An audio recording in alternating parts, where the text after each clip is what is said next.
Oh, hey, how's it going? It's a new year. It's a new year. I survived. I survived. Today's ReVideo is because Miss Jenny needed a pick-me-up. I decided to revisit an oldie but a goodie.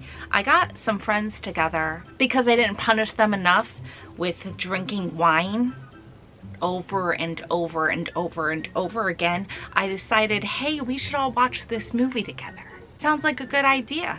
Until you show up with your heart on a platter and you press play for their viewing pleasure, and then they say things like, that was awful. What is this movie? Is this a movie? And then your heart shatters on the ground into a million pieces. So what movie are we even talking about? Okay, let me tell you. We're talking about Lip Service. I know what two of you are probably thinking. Lip Service? I haven't heard of that, but it looks very familiar. Well, let me tell you. So this movie is actually called Out of Sync. It was a made-for-TV VH1 movie, and it came out in the year 2000. And if you didn't know that going in, you would know it almost as soon as it started, because the 2000-ness of it all is all over this thing. So 2 years later, it got a DVD release in 2002 under the renamed Lip Service. I tried to find why, how, what, I couldn't find any information. I'm not really shocked. It was a made-for-TV movie from VH1. Back when VH1 and MTV were doing their little dance of pretending that they weren't the same network, but they totally were. I knew what you were doing. This movie is one of my favorite movies of all time. Of all time. I used to have it taped off the telly on a VHS with the commercials and everything. So it was fun to finally revisit it on DVD and see it without being interrupted every 15 minutes by somebody saying like, hey, you should buy Ovaltine or whatever they were selling in 2000. You know what? This movie deserves a little tender loving care. Give me a second. I'm gonna fix this. Perfect. I got lipstick on now, so let's talk. Not just any lipstick, by the way, but streetwear. Alright, so now that I've been doing nothing for 8 minutes, let's get into the movie. The movie opens with a recording studio singing the song called Saturday, which if it isn't in your head 20 minutes into the movie, by the end of the movie, it will be like tattooed on your frontal lobe.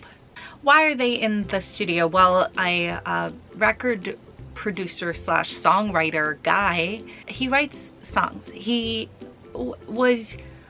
looking for a singer to sing his new song Saturday, and he is not having any success, which you see in the entire opening title of the singer to singer to singer to singer. You can tell that they're not all bad singers, they're just not right for the song. And you need to feel it, you know? You need to feel it. His name's Roger Deacon, by the way. Roger Deacon, he like hit a bad place. He was in a very bad place. He was addicted to some drugs. So he went on a binge and drove his car into the Hudson River, which, by the way, you never see. They only just talk about it. Most of the things that would be interesting to see, they gloss over. So you don't get to see his rehab, you don't get to see him when he's down, you don't get to see the car crash, you don't get to see any of that. They just mention it in dialogue. So his boss, which is this guy who's like very much head of the record industry gent. He's like, listen, I'm gonna throw you a bone. I got this singer. She's gonna be the new best thing. Her name is Sunny. In walks this woman who is the most aggressively 2000s woman I have ever seen in my life, and I wanted to be her. I wanted to be her so bad. She has cool short hair. She is fit. She is everything like that you think like a guy's dream of in the year 2000. Perfect. She's so perfect looking. And she wears a lot of plastic clothing and a lot of leopard print, which you know speaks to me on a level. I love it so much. Sunny uses Deacon to go and get this song to be hers, but when she's finally in the booth singing this song, she cannot sing. Let's let go. Sunny? You're a little off. Off the freaking planet. She essentially was signed based on her looks and her aggressive tendencies, and she cannot sing. But here's the thing, she doesn't know. Like, she doesn't understand. Like, she thinks that she's hitting the notes, and she's not at all.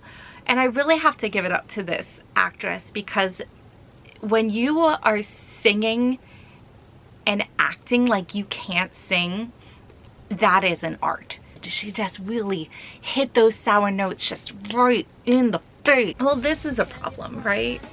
The lead singer on this new song, she can't sing. So what do you do? Well, Deacon needs to go out and he needs to like decompress. So he goes to this bar, even though he's not drinking because he's sober now.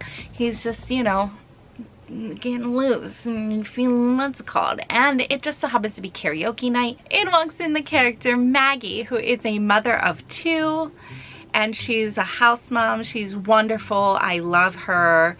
And she sings. She doesn't sing in front of people, but she sings, and she gets a little tipsy enough to sing at this bar because there's karaoke. He's having a come to Jesus moment in the bathroom. The music cues up, and then she starts singing. He looks himself in the eyes in the mirror and he's like, oh my goodness, it's the best thing I've ever seen or heard. Mostly heard. So he runs out of the bathroom, sees her, she freaks out because people are watching, but so she gets sick. Yuck. He's there waiting for her. He offers her time to come into the studio because he thinks that she is the voice. So she goes out a limb and goes to the studio and sings, and it's the voice. It is exactly what he needed and exactly what he wanted. So he cuts that track. Everything is great and grand. Unfortunately, SUNNI is off at the record studio having her little, you know, meetings with the other executives, and is like, we're working on Saturday and it sounds great and everybody knows she can't sing. Everybody except for like the main executive guy and her, because she's tone deaf, she can't, and he's like deaf, he has like a hearing aid, he can't. So one of the execs goes over, and you're gonna never believe what happens. What? He walks in to them like working on Saturday, like the playback. Maggie's already gone, but they walk in and she's like, wow, I sound amazing. And the other executive is like, holy crap, this is great. So it's a very, you know, a misunderstanding. They think it's her on the track, but it's not. So it's doing the movie thing, instead of just in the moment saying, this isn't you, this is somebody else. They do the thing where they're just like, yeah, wow. Those doohickeys really do a thing to your voice. They really make it sound good. Wow. The whole movie wouldn't happen if that just happened though, so I guess I can't be too upset. It's cliche, but it's a good cliche. You know what this movie is actually? This movie is a retelling of Singing in the Rain, minus a lot of dancing in class and stuff. So, but essentially it's the same thing. So flash forward, you know, Sunny thinks she's the bomb digs. She's getting like her like music video out and this and that and the other thing. She still doesn't really understand that she can't sing. Deacon calls back the mom figure, and you know, she sings a bunch of these other songs that he worked on, which is great. The soundtrack to this is banging. Okay, if I could find these songs anywhere, I would put them on a compact disc and listen to them in my car all the time. Unfortunately, I can't seem to find a soundtrack. Nothing was officially released, which you would think, being, you know, a music television station, they would have thought that out ahead of time. If you're gonna put out a musical of sorts, to have a thing. Obviously, I don't know what I'm talking about. Who understands consumerism? Not me. A consumer willing to give you money, but whatever. She sings all the songs. Sunny thinks it's her because they bring her in to like re-record like one track. Like, Things ramp up to like 27 when Sunny has her CD come out and Maggie notices it's her voice. It's her voice. But nobody believes her because she's just a stay-at-home mom who sounds a little crazy. Like, sure, sweetie, that's you. Because nobody has ever heard her sing except for her daughter when she puts her to bed at night. Because for some reason, her husband doesn't appreciate her as much as he should. And her son is a little rat bastard who has like a garage band, and he's very that boy. He has jet black hair and like the big sideburns, like a big sideburns, and his like Echo hoodie. Remember those? And he has like the big Jenko jeans and like a chain, like a wallet chain. That's a whole side. That's a whole side plot conflict, which you'll have to watch it just to see that. So how does all this like come together? Well, Sunny is like freaking out because she's realizing that no one is letting her sing live. Like, no one's letting her sing in public. Every time she tries, somebody steps in and like pulls her away. Why? But why? And she's becoming even more of a diva than she was before, because now she actually has power and she has, you know, this fandom growing and this, that, and the other thing. And she really wants to do a wireless. She wants to do a wireless. What, like she's not as good as Chrissy Hind? She wants to do a wireless. What the hell is a wireless? They say it in the movie like we're supposed to know.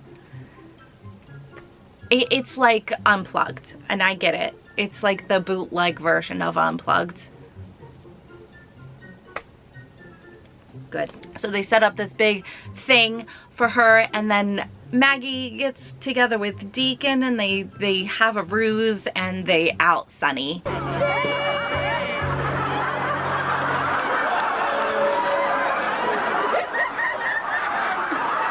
And it's spectacular. And to be honest, the movie holds up. My friends, I love them. I really do. I respect their opinions, but they're wrong. This movie is the best, and it isn't trash, and it is good. And I suggest if you can get your hands on a copy, you should watch it. Even just for the fashion and the songs. Like, I care about the plot, but who cares about the plot? Fashion and songs. Sunny wears multiple plastic pants that I want. Can we bring that back? I know it was awful. Listen, I know. I had plastic pants. I had many different kinds of plastic pants. I actually really miss, I had this pair of red leopard print plastic pants. Oh my glob, they were so awesome. Anyway, just watch it for the songs and the thing. But here's the other thing. You can't really find it anywhere. It's not streaming anywhere. I couldn't buy it to download it anywhere. So I actually found this copy on eBay. The treasure that was within it, that was like a bonus, was that they had trailers of other movies on here by the same like home video company. And oh boy, are there some gems in there. Don't worry, we're gonna be talking about them in a couple future episodes. But if you can, go find Lip Service or Out of Sync. Just know it's perfect. Guys, thank you for joining on this very first ReVideo of 2022. I hope that it was cool that we're just hanging out. I put on lipstick for you guys. I might go back to sleep next to the movie wall. So, see you guys next week. Bye.